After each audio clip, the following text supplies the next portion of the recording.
see on selline mäest alla niidetud, päike paistab.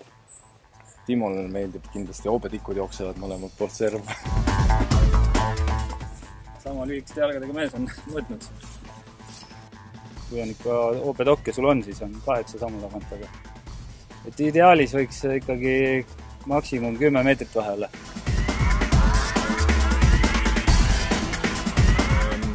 Eile siis jah, kirjutasin kokku mõtete järgi, et mis tegema peab, et täna ei ole veel muutnud midagi.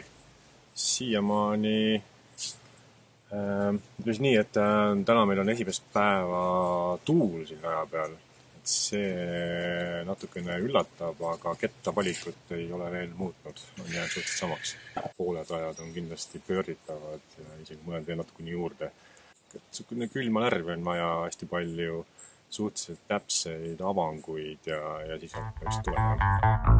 253 meetrit. Nüüd juba võttis siin iigli on ja.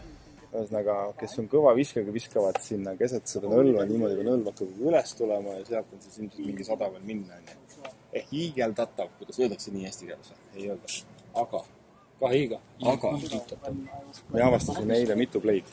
Tegelikult peaks minema, et see play peaks olema seal, kus nad on selle tagumise heinapalli juures. Aga fakt on see, et siis sa riskid, et sa pead seda august läbi minema.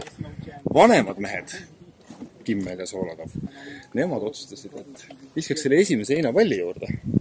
Kõmdi, safe beti. Teisega poole mäe peale, kolmandaga alla, tõsta sisse parem. Vaatame, kas ka nii läheb. Või tõsta sisse pöördi, vabandust. Vaatame, kas ka nii läheb.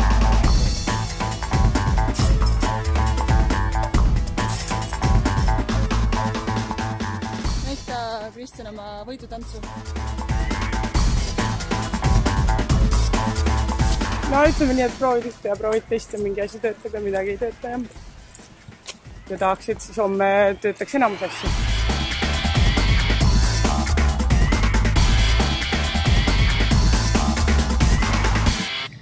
Päris lahe. Esimene kogemus selline. Kui kaunis. Vaatame, kuidas lõpuni läheb. No täna hommikul nagu oli natuke midagi tunda, jah, et ei ole niisama mängima tulnud. Võtsime Eve ja Margitsi kettaid. Eile otsisime niimoodi, et terve õhtu jalad kipitasid nügestest. Eve ja ketas oli jälle kasvanud.